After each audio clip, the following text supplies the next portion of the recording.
What is up, guys? Thank you for checking out another Guido Stackin video. This is going to be a good video. A lot of information in this video. For new stackers, for old stackers. If you want to know where you're going with your stack, it's always good to know where we've already been. So in this video, I'm going to talk about trends that have changed or have come up over the last 10 years of silver stacking. So there's going to be 4 different points that I want to make, 4 things that really stand out that has changed over the last 10 years. And this is what I've noticed. It's also from experience, which I'll go into detail in just a minute. I've experienced it firsthand, a lot of the things that I'm going to mention in this video. So the number one thing that has really taken shape over the last 10 years, and I've mentioned it before in videos, is the semi-numismatic coins. So they have gotten really, really popular over the last 10 years. And 10 years ago, a lot of this stuff was sitting on eBay and just cycling over and over and over and over. Nobody was buying it because of the premium. And it makes a lot of sense if you think about it. 10 years ago, you were able to buy generic silver for 75 cents over spot, $1 over spot. So it didn't really make a whole lot of sense to go and buy a coin that's $10 over spot and is collectible. When you're getting the same amount of silver, you're paying $10 extra. Plus, on top of that, you know, there's always 2 things that make something successful. One is obviously the starting price, and 2 is the amount of buyers. So if you got a high starting price and limited buyers, then obviously that's not a really good investment. You're not going to get the return that you're hoping to get, or you might even get stuck with the coins. Now this has changed, and this is something that if I ever eventually open up a brick and mortar shop, I do want to change, and that is paying the extra premium on these semi-numismatic coins. Now, I say that now, but if the buyers were to dry up, I might not be able to pay what I really want to pay for these semi-numismatic coins. And that's another thing you got to realize when you go to sell a lot of these coins, especially the coin dealers. A lot of them are set in their old ways, and they're not really keeping up with the modern stuff. So they're going to just kind of ballpark the prices. They're not going to give you $120 for a Spider-Man coin. So that's just the way it is. Now, I've bought several collections, and people have come to me with this stuff because they know, for one thing, I have direct access to retail, which is a lot of the subscribers, you guys, and Instagram, Facebook, etc. And I will pay a fair price. Now, I can't pay full price, obviously, because then I wouldn't be able to run the business.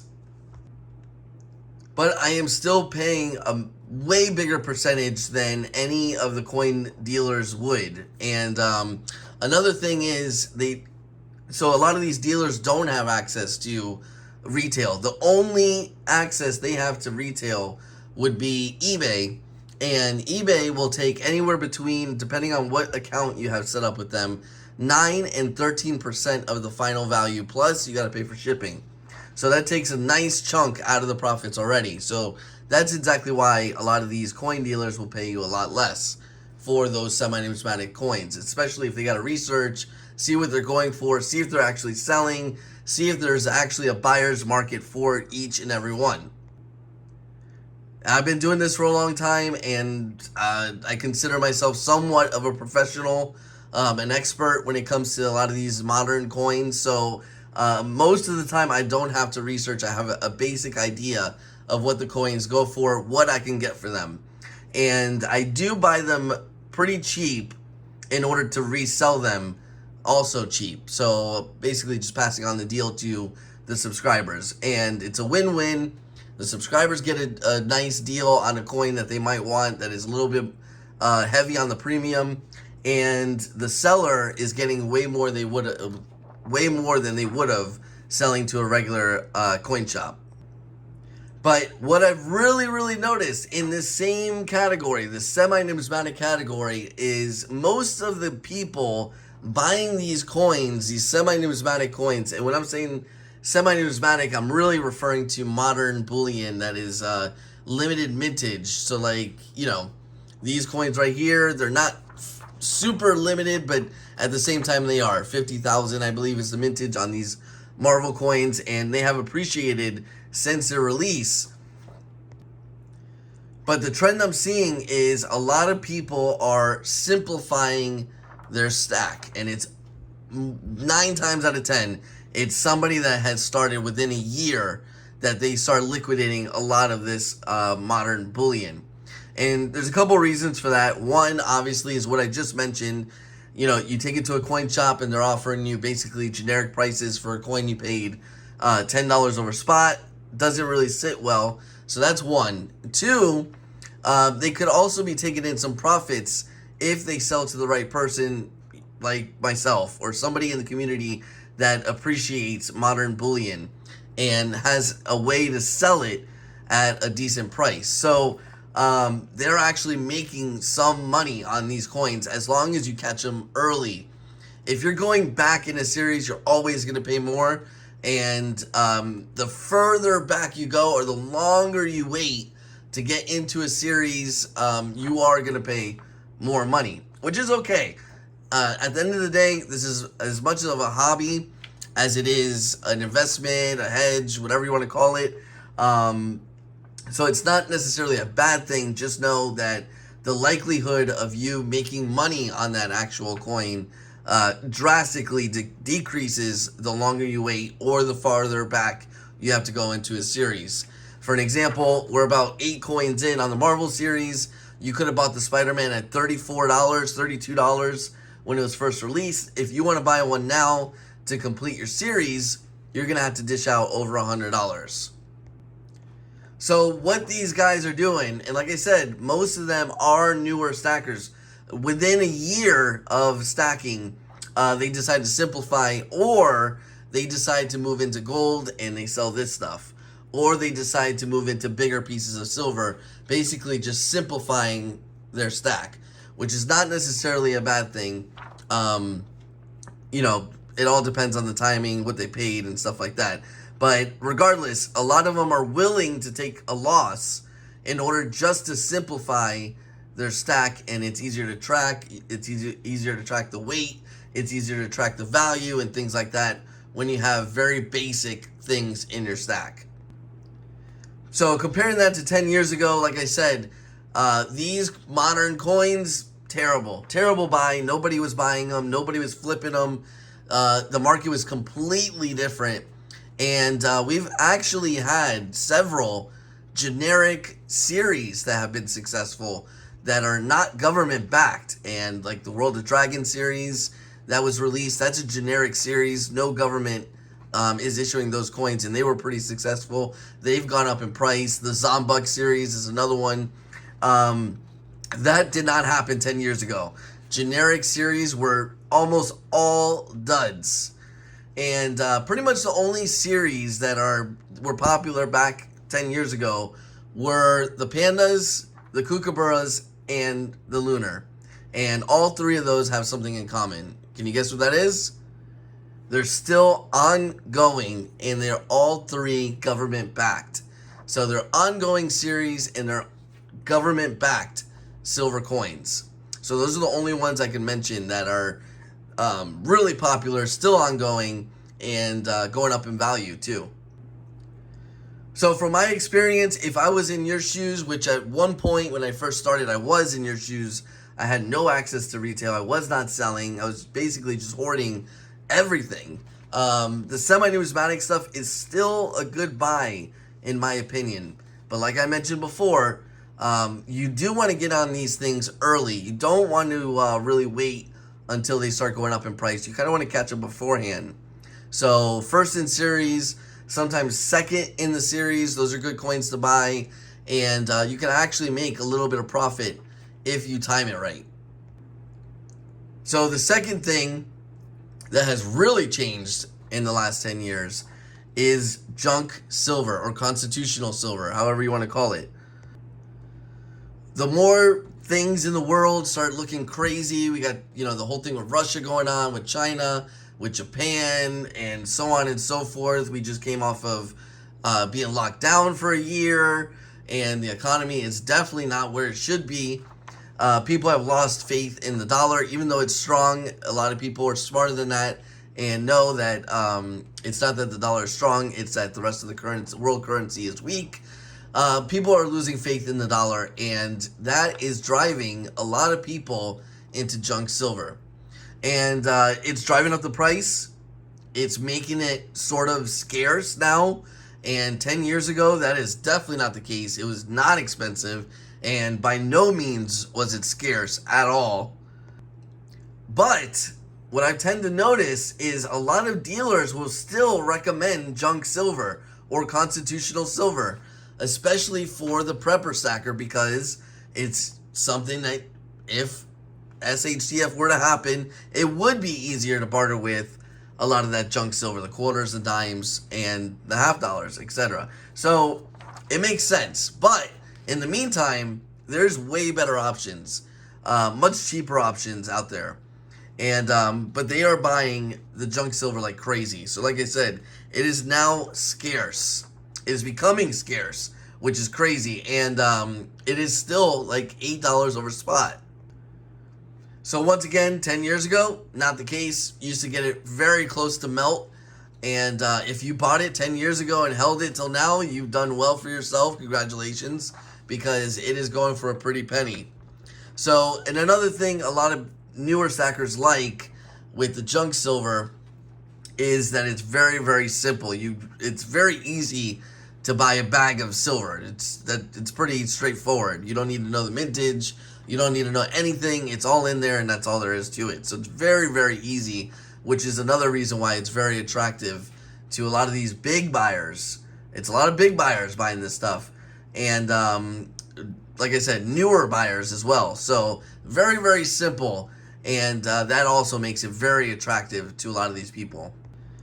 However, and I've said this before, I do see this trend reversing again. Eventually, junk silver will come down in price, and it will become the best deal in silver again.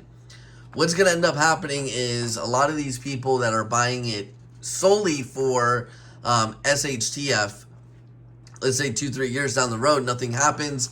The world starts to look a little bit better. Russia gets out of Ukraine, so on and so forth. Everything goes back to normal, and now they have all this junk silver.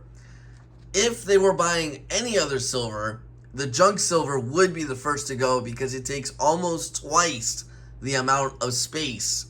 And obviously, if they see the prices kind of just, taking a hit, going down, they're going to sell their junk silver. And we're going to have an influx of junk silver from a lot of these people selling, and it is going to drop the price. Eventually, they're going to get out of silver. That's just how it is. They're in because they're worried and scared. But once that fear goes away, these types of stackers, most of them are not really in it for the long haul. They're kind of just protecting themselves for right now because of what's going on in the world right now.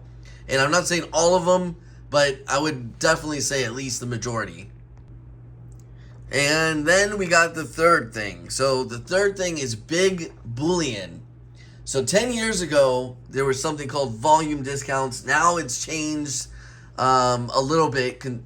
It's not really volume discounts. It's should be called quantity discounts. Before, you used to get a better deal on 10 ounce. You used to get a better deal on kilos. You used to get a better deal on 100 ounce. And it's still the case, but nowhere near the discounts that they used to be.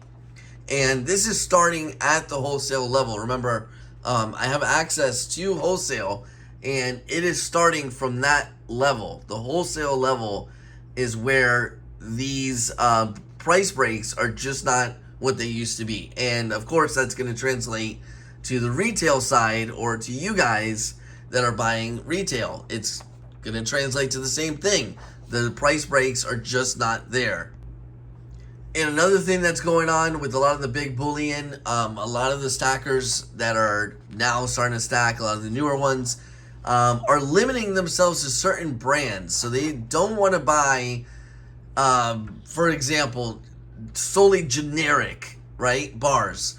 They want PAMP, they want RCM, they want name brand, Engelhard, and a lot of that stuff comes with the premium.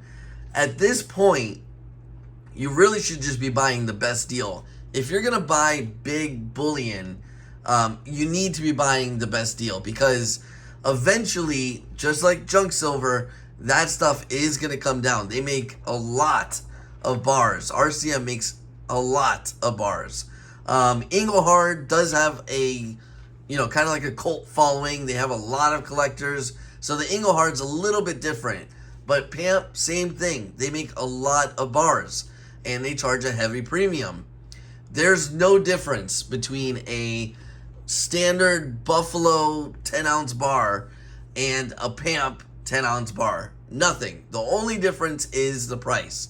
So a lot of these stackers get tunnel vision, and they only want certain ones. And I mean, if you're willing to pay it, I guess it's okay, as long as you're aware of the fact that there's a strong likelihood that that PAMP bar is going to be worth just as much as that Buffalo bar, and you paid more for it. And another thing that's kind of in the same category of big bullion, a lot of people are kind of, only seeing the price. There's a lot of things going on right now. First off, a lot of the wholesalers are running out of silver. So that whole thing is starting all over again. Silver demand is up. This community in general has grown massively since COVID. And whenever there is, just a lot of worry in the world, the supply chains start getting all messed up. And it's happening. A lot of the stuff on my wholesaler's website is in pre-sale till the end of November. So that is strictly because of demand. And, you got to take that into consideration. If you want to constantly stack, which I do suggest, is to constantly stack rather than, let's just say you had $10,000, putting it all in at once. I would suggest spreading that $10,000 over the next, month or two. It just works out better. It allows you to dollar cost average, and that way you're kind of protecting yourself from overpaying all at once. You know what I mean? So that's what I would suggest, and kind of not necessarily ignore the price, but take things into consideration. If you really want a 10-ounce bar and it's 25 cents more than something else, you really should pull the trigger on that 10-ounce bar. Don't read into the price as much, is what I'm trying to say. And that's also something that's changed over the last 10 years. 10 years ago, the stackers were different. They were more, I guess, risk tolerant, or because the price was so cheap.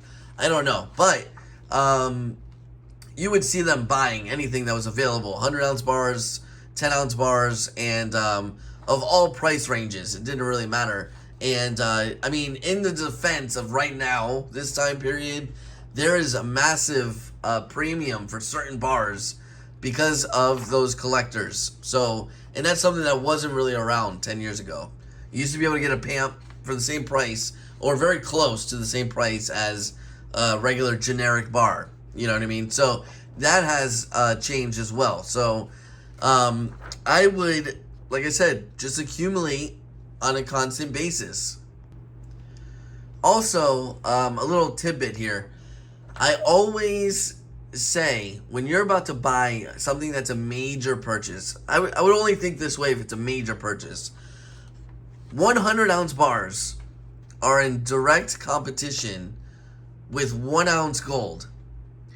So if someone was saving money in order to make a massive purchase, I'm talking about a regular guy, a regular person, a regular woman that wants to make a major purchase in the $2,000 range, $1,800 range, what do you think they're going to choose? Are they going to choose that 1 ounce of gold or the 100-ounce bar?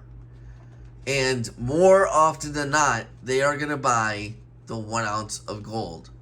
And the reason being is because silver is cheap. more than likely they've accumulated a good amount of silver, and it's easy to accumulate silver, whereas gold is definitely way more difficult.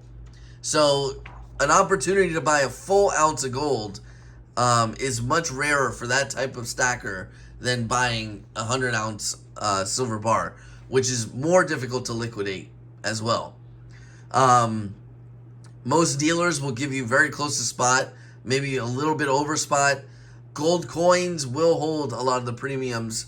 So out of those two, even, my own opinion is that the gold coin is the better buy if you're going to spend in that range.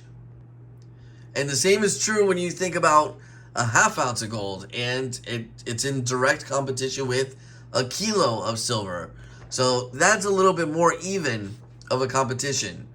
Kilos are a little bit easier to liquidate. A lot of people like the size of them, and it's not a whole lot of money compared to the 100-ounce. And half ounce of gold is a half ounce of gold. Same thing. The thought process is basically the same with the 1 ounce piece of gold. It's difficult to save up to get gold. So same thing. But that is way more even of a competition than the 100-ounce versus the 1 ounce gold. Okay, and the very last thing. There is way more pump and dumpers than I've ever seen in my life. It's happened a couple times already. One of my subscribers, I'm not going to mention names obviously, bought a ton of gold and silver, and this person just started, and within 3 months of stacking decided to sell all of it, and that is a guaranteed loss. And I used to see it in the shop when I worked in the coin shop.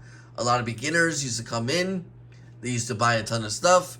Next thing you know, 2-3 months later, they come in and they're selling all their stuff. What you got to realize about gold and silver is it is a long haul. And I've said this before, the longer you hold it, the more valuable it will become. It is just historically true that it will appreciate over time. If you're going to turn around and flip it or sell it in 3 months, you are definitely going to take a loss, 100%. And I think the type of stackers of 10 years ago understood this. There was a lot more discipline than there is now. And it could be partly, I've seen a lot of younger guys that are starting to get to gold and silver, where it was a much older crowd when I first started. So that could also be a play into it. A lot of excuses were that they want to put it into crypto instead. So that wasn't around really 10 years ago. It was, but it's not as popular as it wasn't as popular as it is now. So that could be another factor. Regardless, that is something that has also changed. And I just want to say, I would not start stacking unless you are committed and you are disciplined. Now, if you need to reach into your stack in order to pay some bills, you went through a hard month, that's completely different. That's something you need to do. That's one of the things that's great about gold and silver. But as far as liquidating your entire stack, you're basically, reversing all the hard work you did and taking a loss on top of it. So this information, like I said, if you want to know where you're going, it's good to know where you've been. And if you haven't been around for 10 years, now you get an idea of what it was like 10 years ago. Things are definitely different. And the community has grown. So this is my final thing here, just to paint the picture a little bit more of the stacking world 10 years ago. So the community has by far grown a lot more. Like I said, in 2020, it basically exploded. But different type of stackers, a lot more collectors, and a lot less people that are actually committed. And I don't know what that's going to end up translating over the years. These people start to drop out as easy as they are. I don't know what that's going to do for gold and silver. Now, once again, since I've had this channel, I've been self-employed 3 times. So once again, I don't have a 401k going. At one point I did. I was employed. I did have it going. Now I don't. I'm self-employed again. At this point, on this YouTube channel, I am self-employed again. So I don't have a 401k. I look at this as my retirement, just a little supplemental thing. I do have stocks. I do have crypto. I have property. And I suggest the same. I suggest being as diverse as you possibly can. And gold and silver is the one asset that is very easy to liquidate in case you get into a bind. I call it my my shield, because it protects my other assets. Because before my house, God forbid, were have to be sold, I would sell my silver, and it's protecting my house, because I don't have to sell my house. If we get in a pinch, I could just sell some gold and silver. And the same thing for stocks. You're going to pay some taxes on the stocks. Here, you're not. So, it is a really good shield to protect your other assets, especially if you are wealthy. I really suggest at least having some gold and silver to kind of shield your other investments. And obviously, it's going to appreciate over the years. It's nice because you can pass it down if you want. If it makes it through the hard years, or your retirement is supplemental enough that you don't need it, you can pass it down. It's just one of the best ways to diversify anyone that's looking to get ahead financially. I really, really suggest it. And if money is tight, I've been there. If money is tight, you will find ways to accumulate. It doesn't matter if it's really, really slow or not, as long as you're accumulating. And that is the key to success in silver stacking. And if you look back 10 years ago, everybody that was stacking 10 years ago, just look at the graph, guys. Silver's up, gold's up from 10 years ago. Both of them, we've made money. And it is a steady increase if you look at the graph from 50 years. So it is, in my opinion, a good investment, a good hedge, and an insurance policy. So, and that has been true for the last 10 years, and I see it being the same for the next 10 years as well. So anyways, guys, I hope this helps. If you've been stacking longer than 10 years, let me know what I missed or what I should have mentioned, what's changed. And I thank you so much for watching. If you want more videos like this on precious metals, coin reviews, and things like that, make sure you subscribe. You hit the notification bell so you know when I post new videos. And I will catch you guys on the next one. So I will talk to you guys later.